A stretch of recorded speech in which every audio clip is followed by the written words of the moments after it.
What is up, you guys? It's the Fallout What If here, and today I'm going to do the what if of what if Deku was, well, technically, what if he had an Omni sword quirk? If you guys didn't see my, what was it called again? If you guys didn't see the live, when I was live yesterday, or technically today, I did, I said I was going to do this one, and after that, I might do a second one of this, part 2 of this, or the God of War one. I haven't figured it out yet, but I think I might do either that, or, another one of this. So, where we last left off, Deku was now home. Let's see. He's technically with Eri. He is still in, he's still, he was still good, and he was strong, and all that stuff, and he did beat Bakugo up, so that was good. Now, what's gonna happen is, after the whole what if of, how do I say this? After the whole thing with Deku in versus the heroes and villains exam, we go to, what's the word? Well, we go to the whole fact of Deku's grandfather. He hasn't been home in the past week, and Deku thought that, well, his grandfather does things for a reason, and he trusts Grandpa, because he knows he's not as strong as him yet.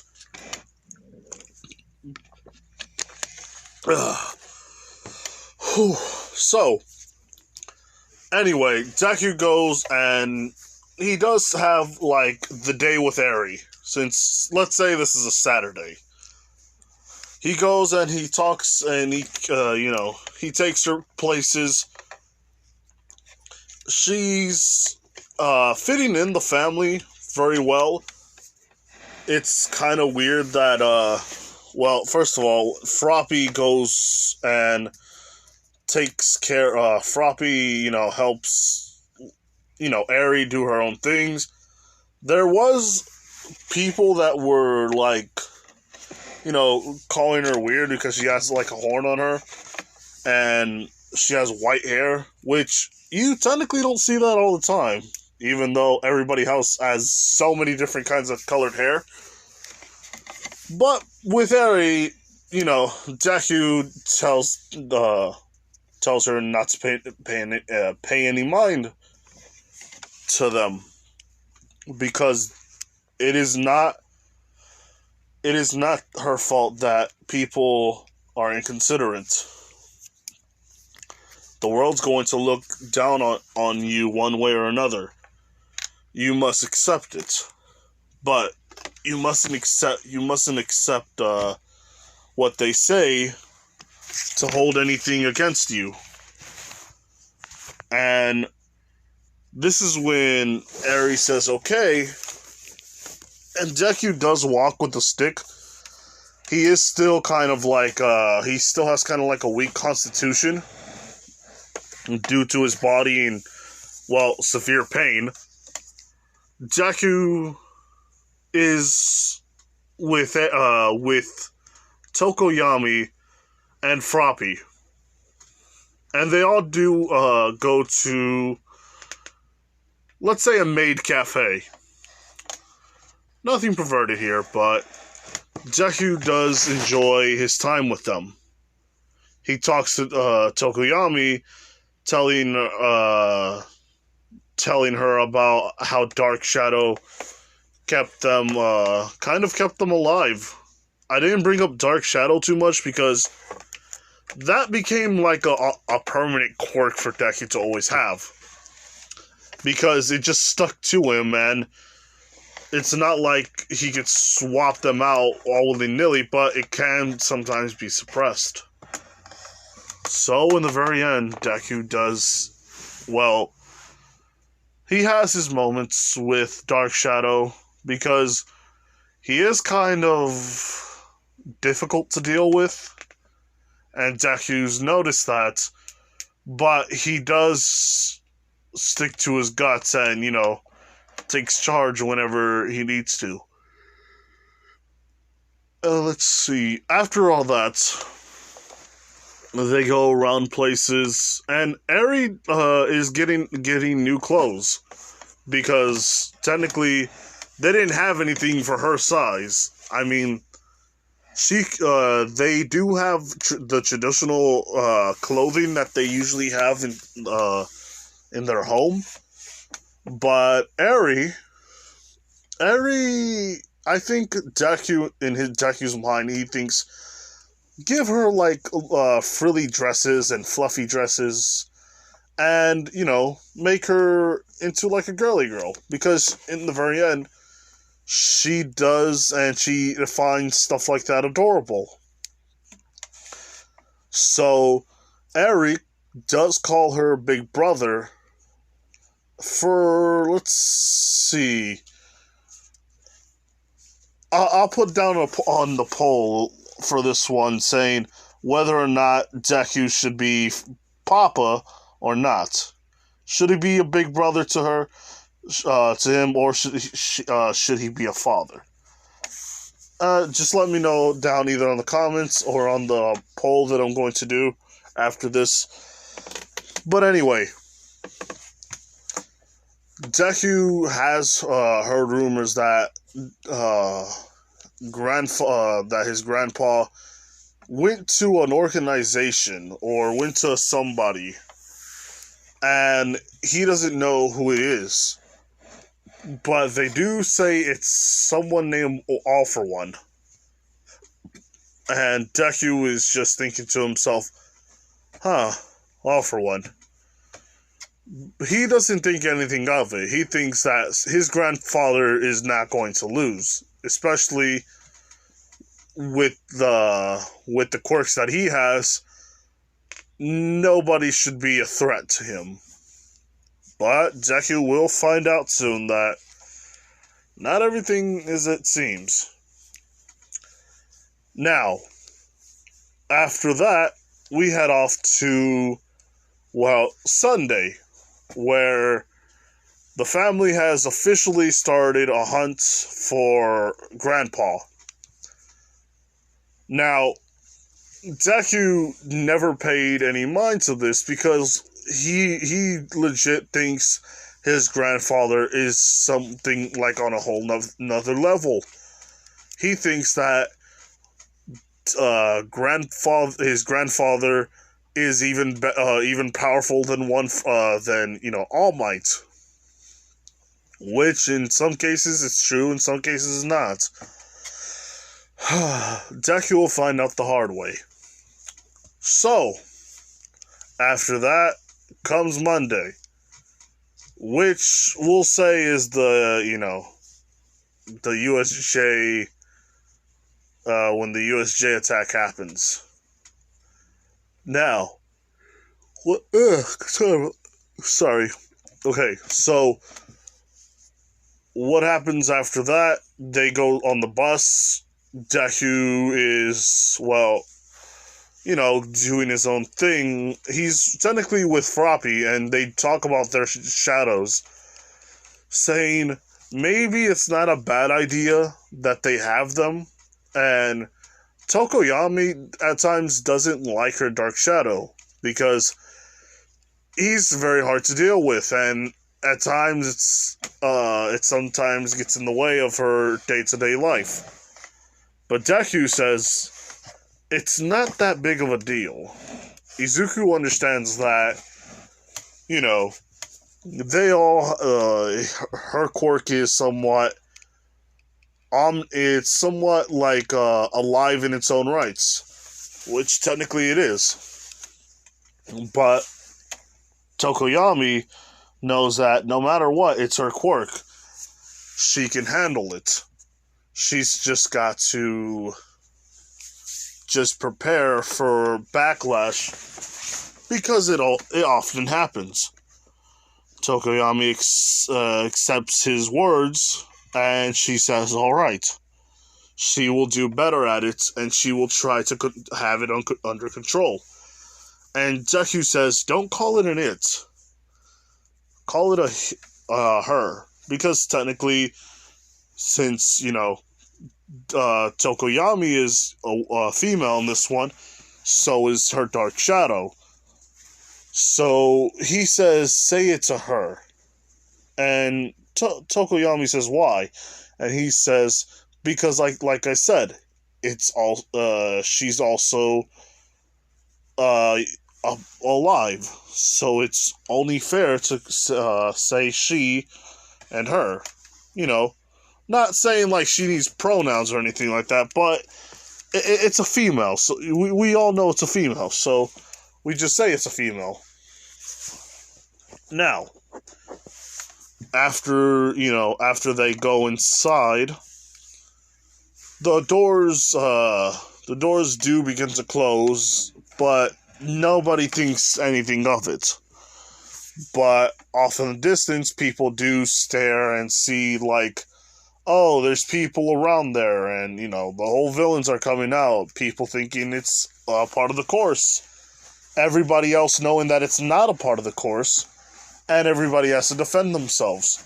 The door is closed, and Deku is about to, try to cut it down with his sword, but this is when, what's his face? Oh, yeah, okay.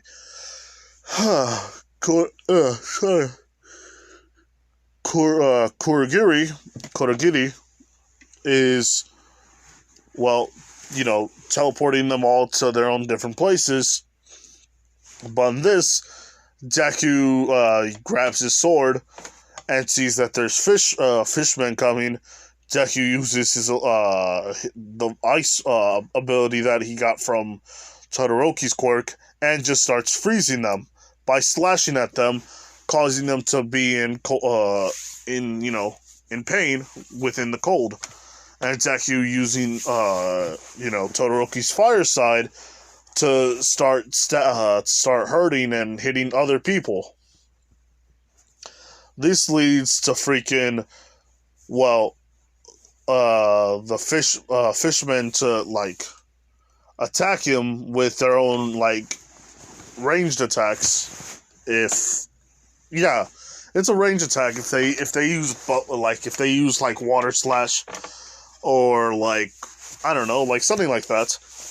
So when Deku tries to block some of them, some cuts his hands and some cuts his back, but Deku's focused, and this is when, Froppy grabs him and says, "Dear, are you all right?" This is when I don't think anybody knows about this yet, but Mineta knows, and he says, "Wait a minute, are you both dating?" And then she's like, "You talk too much," and just freaking karate chops him on his neck. And this is when all the other people, not the people, the fishermen do, no, not the fishermen, the fishmen, start trying to attack them, but they're all on the, what is the word? Oh, yeah. They're all trying to break the boats, and they're waiting so that way they could just attack them from the water. This is when Deku has a clever idea, telling Froppy to basically let go of him, and Deku uses Dark Shadow to grab onto the railing and basically let him touch the water. After that, using Kaminari's quirk, slams his sword into the water and starts using Kaminari's quirk at full power. Well, you know that. You know what happens next. Everybody turns into fish sticks. So while everybody's turning to fish sticks, Deku stops using that power and goes back up with with Dark Shadow helping him. Now, this is when they all slide down due to Deku using Todoroki's quirk still. And after that, they basically see fighting occurring everywhere. Give me a second here, people.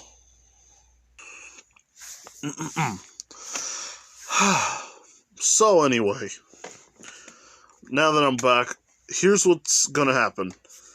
Deku and, well, Froppy and Mineta, they do make it back. And Froppy is told to go and take Mineta and put him somewhere safe, since she knocked him out. Froppy said, "Is he going to be okay?" And Deku says, "Don't worry, what's the worst that's gonna happen?" And, you know, the worst thing happens. Shigaraki is there, and Kodagiri is there as well. They do see Deku, and Deku has a sword. And, you know, Shigaraki talks to him, saying, "Oh, look at you, having a sword." And Deku says, "Yes, I come from a clan called the Wrath family." And Shigaraki says, "The Wrath family? Ah, funny you mentioned them." And Deku says, "What's so funny?" This is when, well, there's a big creature that's gonna come towards them, which is this one. And what happens there is, hold on here.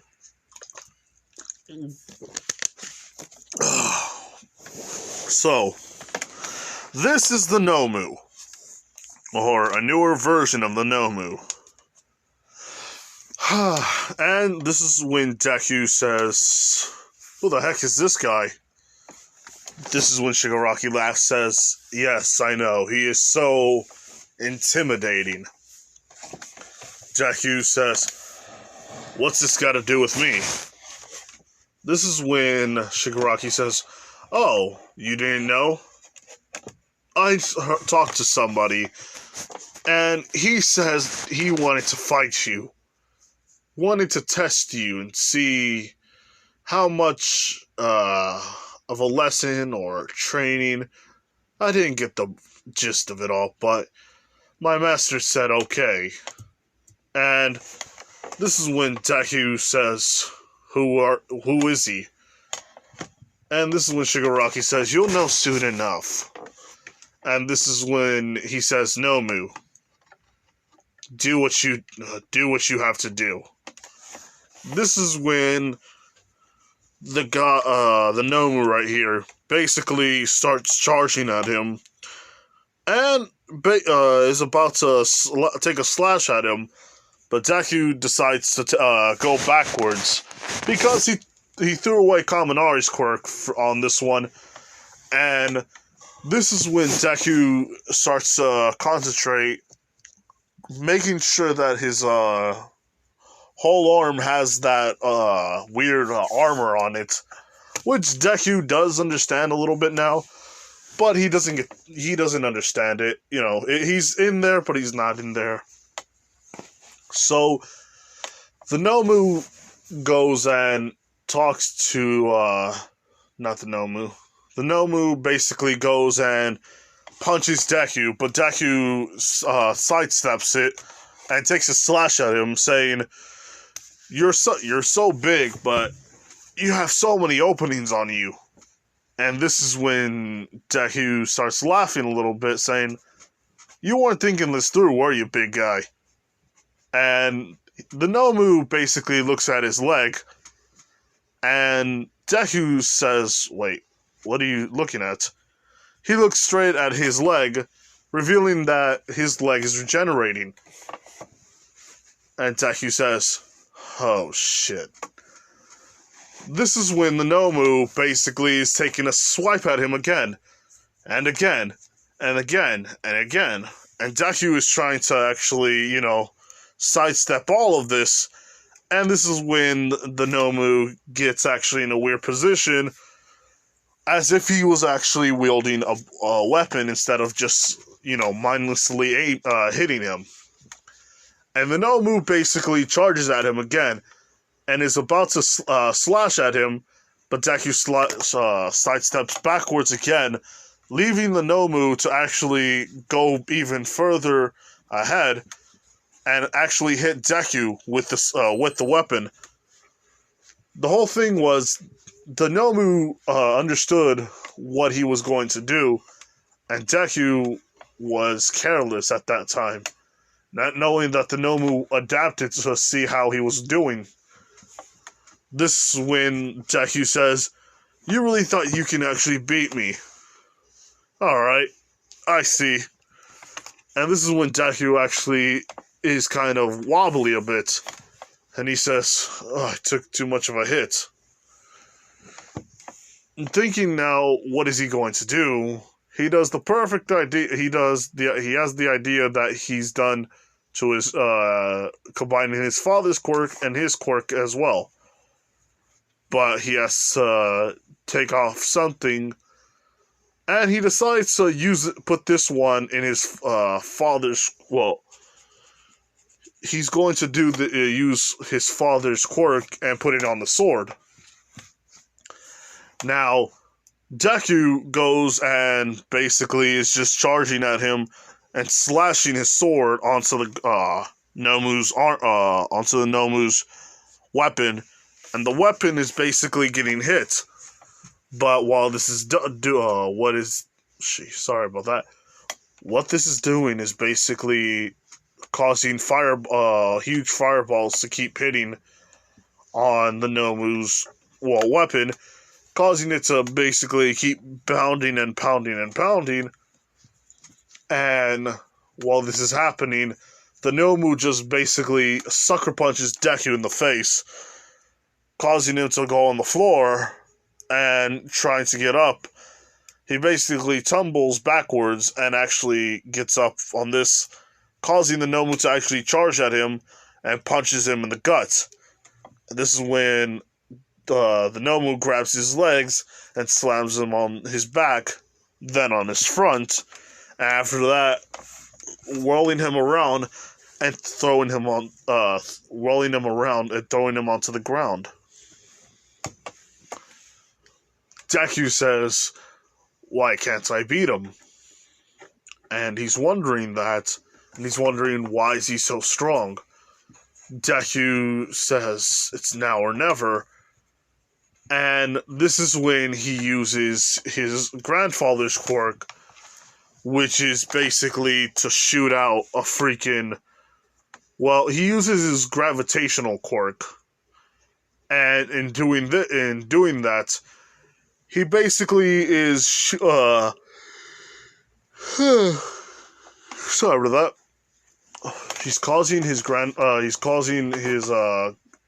by using his grandfather's quirk, he's causing the Nomu to be slower. But this is when Deku says, "Alright, I have you in my... Now you can't move around as much."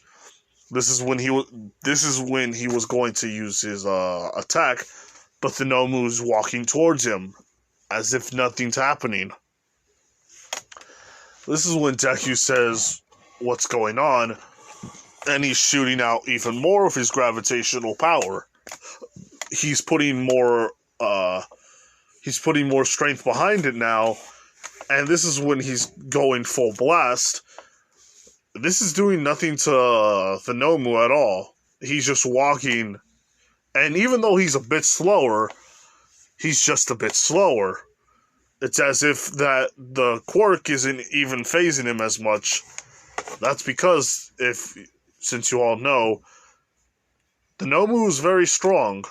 Even without the use of his quirks, he was already made to be a strong person, or a strong creature. This is when the Nomu basically uses his gravitational quirk and causing Deku to be onto the ground. And Deku's trying to even use sidestep, but it's not doing a thing. Deku is trying to sidestep. Even using his ice, it breaks and it crumbles, turning into even snow. then a pool of water. Even the fire is just being pushed downwards, causing the fire to just be collected and become even denser. Deku is just wondering what's going to happen now.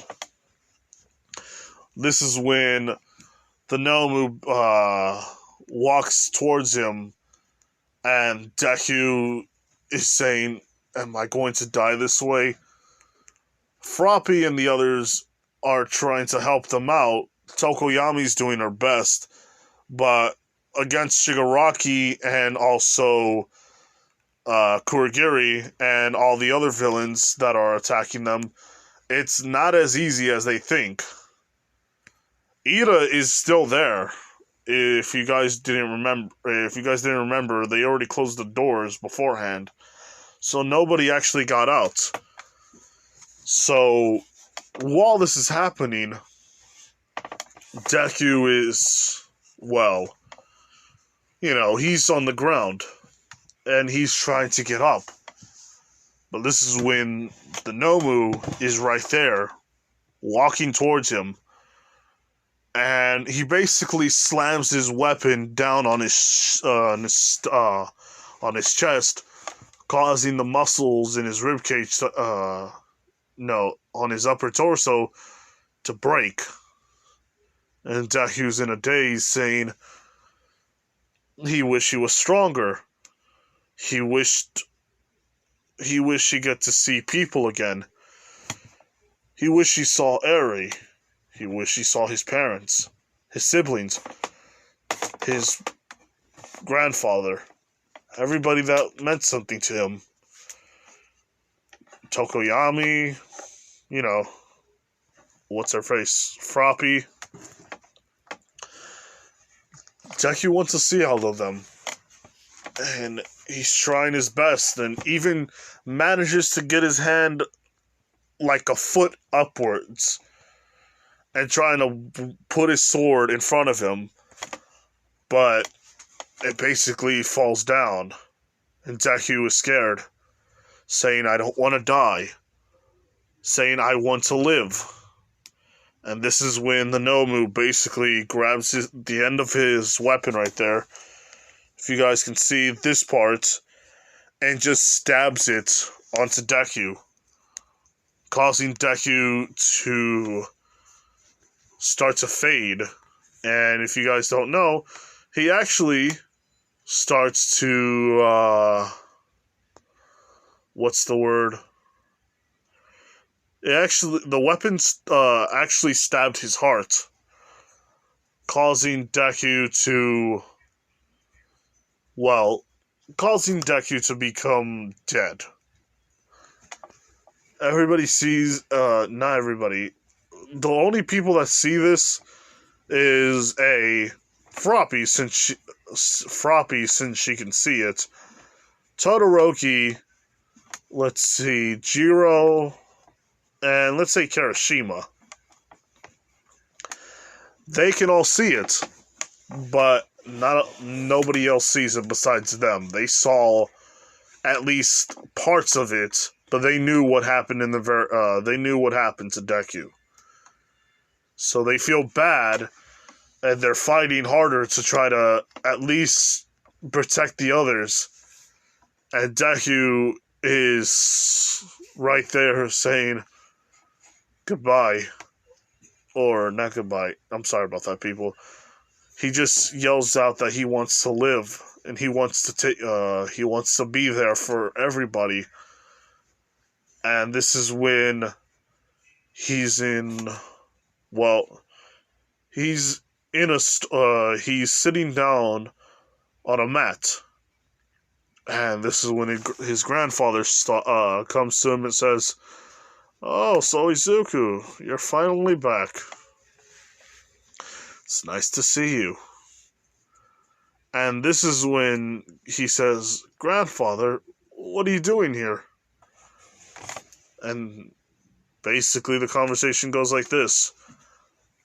"Oh, well, I've been meaning to talk to you about something. I've went and gotten myself captured. And Deku says, you got captured? Oh, why would anybody capture you? I mean, yeah, you do have a lot of enemies, and at times you can be, you know, forgetful about forgetful about stuff like this. And this is when he basically grabs his stick and bonks. He grabs his stick and bonks Deku on the head. And he puts it back onto the ground and says, Izuku, it is time for us to talk about our abilities. And Deku says, what abilities? Well, you probably don't understand this, but if you notice that armor that's around your hand, and Deku says, yeah, it's always been a part of me. I don't know why.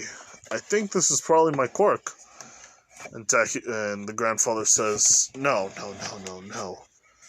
It's a part of our souls. And it's also a part of the swords that we wield. You wield something quite different.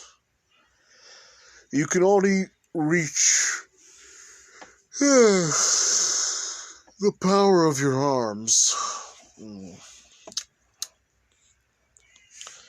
And not only that, you can also potentially have a whole set of armor with this quirk. With your abilities. The stronger you get, the more power you'll get, and the armor that you will soon have. But there is a way to bypass it all. You see, when my brother and I, and this is when Deku says, wait, you have a brother? And grandfather says, oh yes, I have a brother. I had a brother once. And me and him used to talk about these abilities that we had as children. But one day he lost his life. And he kept rambling on and on and on about a power that we have in our clan. And this power became somewhat epic, as you kids would say. It became more apparent that we had these things called sword armor. Or, how would I say it? Shiten. Shiten. And if you don't know what that means, it means in Japanese heart sword, because it's technically it usually comes out of the heart, and the heart contains the soul. But for story's sake, I'll still call it a soul. I'm gonna call, like I said before, I'm gonna call it a Zanpakuto, because that's basically what it is in the long haul. That's what it kind of reminds me of. And yeah, this is when he says that we have some armors that are connected to our Zanpakuto. And throughout years, we become stronger without it. But when we need it the most, we activate its powers. The downside is,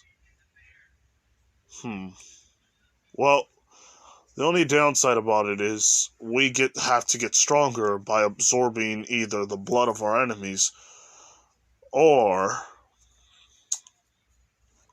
we absorb the weapon from our clan's brethren. So I absorbed my brother's sword. No homo. So I took the sword as my own and absorbed its abilities and its power, and it became one with my sword. That's why you saw me with two swords before. Not only that, that is why I can create my armor. It's strong enough to create two leg armaments. So, if you ever do need help, don't be afraid to ask me. Well, I guess now it's too late for that. And Deku says, but why did you do all this? You died. And Deku is starting to cry. And, well, his grandfather says, don't cry, little one. There's no need for that. You shouldn't cry for my mistakes. What I did for the sake of our family. Nothing more, nothing less. But what you should know is that you are special. And I am going to offer my powers, my soul itself, the weapon that I have. This will burn into your memory. And Deku sees, instead of the Nomu, he sees this. A man with weird armor and a spear-like weapon on it. Well, he's technically wielding the weapon right there. And Deku says, "What is that?" And this is when Deku is starting to wonder what that was, and he starts to say, I know that you haven't seen me at my full power, but when we concentrate hard enough, our swords become different. I'm kind of ripping off Bleach in this one, so yeah, if you don't like it, I don't care about that part anymore. But yeah, we call upon that power that we store or that we have within us, and we push our powers even more to our we push the limits of our powers, causing us to have our different weapons. You see, your father, his weapon is get this. It's a butcher's knife. And Deku says, wait, what? Yeah, your father's sword is a butcher's knife. And Deku says, what are you talking about? This is when freaking Deku starts listening to what his father is saying. What his grandfather is saying. And he says, our weapons can be anything that we technically desired. But it doesn't mean that we decide to go flaunt it around. It's only used when we need to. Your weapon will come one day, and it will be your own. Who knows, it'll probably be even better than a kitchen knife. And he starts laughing. And Deku says, Grandfather, there's people out there that need to help. I'm scared. And this is when his grandfather smiles and says, don't be scared. It's because of your fears that you understand our situation. It is your fear. It is because of the fact that you fear you aren't going to do anything stupid and irrational. And you understand that you still have your weaknesses. So keep looking ahead. And I will give you all the power that I have. And the quirks that I can tell you right now that I have right at this minute. Those will help you as well. Sure, they're not going to, you can't use them all the time. But, who knows? You'll use it even more and more as you get older. And this is when Deku goes back into his world. And he starts to feel that power that's flowing through him. And he technically changes. His grandfather, instead of having white hair, he actually had purple hair. And it was that of dark purple. And I'm talking about, like, it was dark purple. He had, like, he was tall you know, your average young person in anime. But the whole fact was, since he got older, he became, chubbier. And not only that, he was technically very muscular and big. So, yeah, that kind of, screwed around with people after seeing how he looked. This is when Deku just gets up, and he sees that his wounds are healed. But he sees that creature there, and he says, "Wait, grandfather? Why is he still like this?" And this is when his grandfather actually speaks in his head, saying, "He is no longer me. I have passed on into your soul. Now you have to be the one that fights him." And Deku says, "Do you think I even have a chance?" And his grandfather says, "Maybe." And Deku says, "What?" He says, "What do you mean?" And his grandfather says, "Oh, none of that right now. I just need you to listen to me. Fight alongside me, and I will teach you the ways on the spear that I use." This is when Deku's arm actually looks even bolder. It looks much more alive. And he wields his sword and picks it up. And he actually looks at his he looks at his opponent and starts wielding a spear-like weapon. And Deku says, "So all I just have to do is envision it, right?" And he says, "Yup, that's the point." And Deku starts wielding it. And this is when Deku says, "Hey, ugly, over here." And this is when Shigaraki says, "What? How is he still alive?" And Deku says, "Well, I'm still alive. But that creature there, oh, he's dead." And this is when he charges towards the Nomu. And the Nomu's is gonna grab him. And this is when he does the same techniques that he's done beforehand. But the Nomu is already understanding how it works. So he's actually progressing. But this is when Deku actually does something different. And actually cutting off the hand. And he says, "This spear is actually amazing." And this is when his grandfather says, "Ha ha ha ha ha. I knew you would like it. Anyway, try to use your ability now." And Deku says, "What do you mean?" And he says, "Use your gravitational force."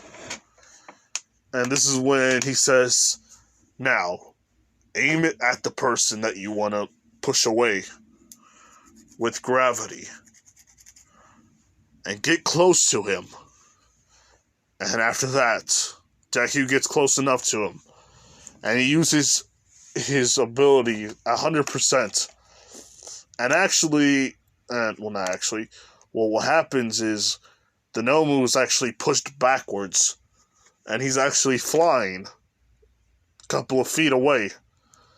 This is when the Nomu is actually looking around. and he sees Deku. Deku's about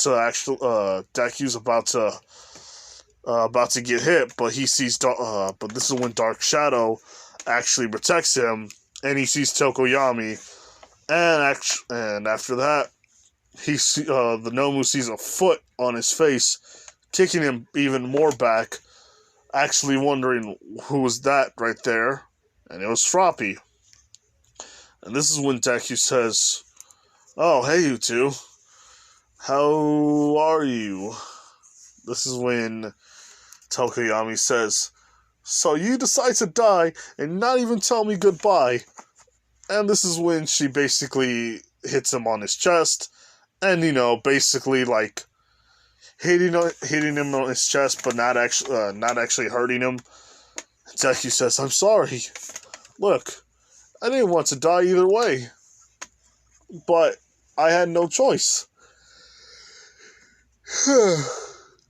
Sorry about that, people. And she says, "You had a choice. You decided to die." And Deku says, "Look, I'm sorry. I didn't mean to do it on purpose. I ask for your forgiveness."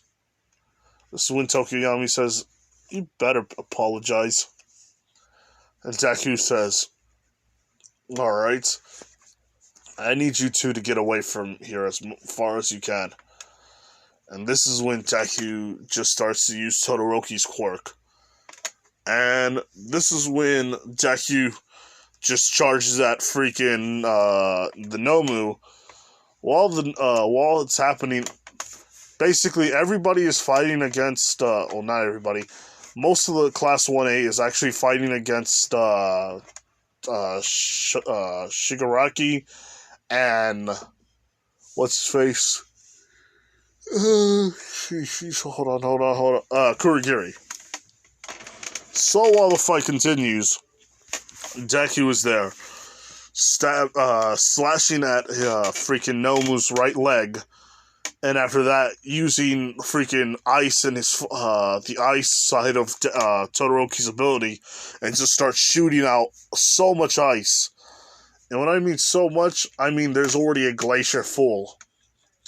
And this is when Deku just starts jumping upwards and just starts shooting freaking fire from down below inside of a hole that Deku made.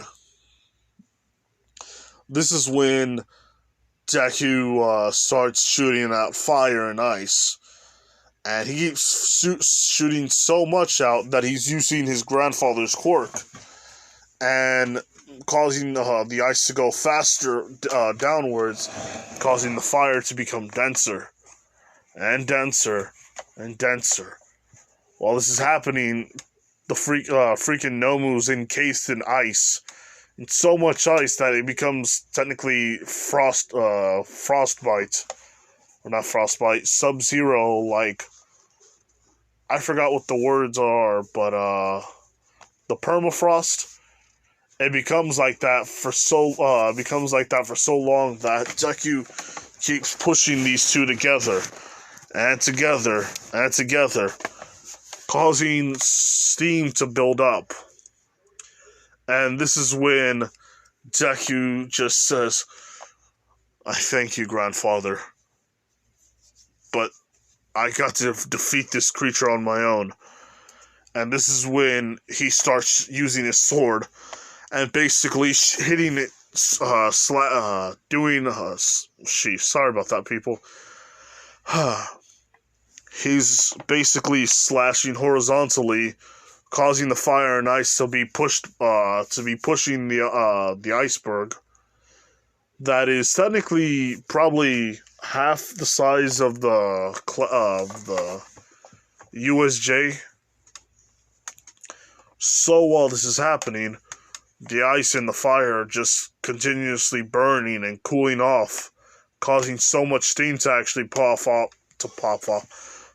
off that in 15 seconds everything's about the thing is about to explode.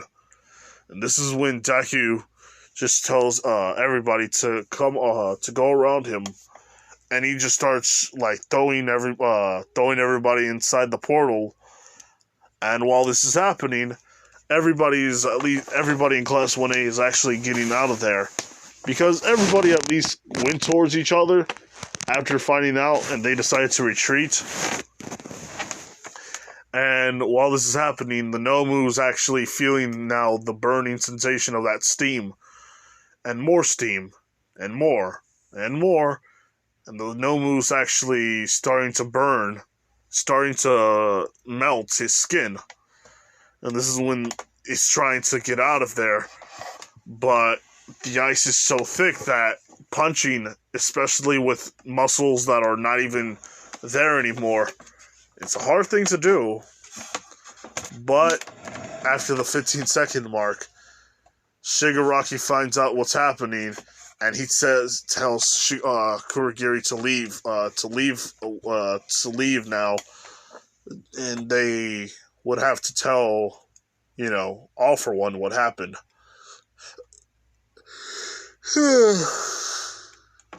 So while that is happening, Deku sees the steam that's all the way around, and this is when everybody sees a steam like a big steam, not a big steam all the way up in the air, and everybody can see it. And while that's happening, people from the villains are trying to get out, but a lot of them basically had first-degree burns on them. A lot of them were basically tired, exhausted, worn out. Hurt. A lot of them, got severe injuries. But in the very end, Deku did win. Even though it did come at a price. He would have to tell the whole family what had happened. And that his grandfather is dead. But he is a hero. Because he now lives within Deku. And Deku respects his grandfather so much that they actually have a shrine out of a man basically laughing with a bottle of sake. After the cops and the whole thing happen, they do go home, and Deku does hold Eri. And Eri basically wakes up and says, "Good morning, big bro. How are you today?" And this is when Deku hugs her and says, "Let's just go to sleep. We will have a big day tomorrow. I have 2 weeks off, alright?" And she says, "Okay." And makes her excited, but she is excited, but she decides to go to sleep with him. But after that day, yes, the shrine is made in honor of, well, I think nobody should know his grandfather's true name. I feel like the whole fact that his grandfather's name should be just empty, I think it sets a tone for something beautiful there. So they put Grandpa, and this is when everything sorry about that. This is when all that happens, and there was a lot of sadness in the family, and Deku is upset, but he knows that he has his grandfather's soul with him at all times. He does regret not showing Eri to him all the time. He's only showed him probably 4 times. And not 4 times. She showed him a lot, but he just wished that she got to have more time around with his grandfather. That's what I meant to say. So, anyway, I'm going to leave it off here. And if you liked it, like, comment, do subscribe to the channel here, people. And not only that, I I would put down a poll to see whether the Aries should call him Papa or, Big Bro still. But anyway, this has been the Fallout Review. Bye.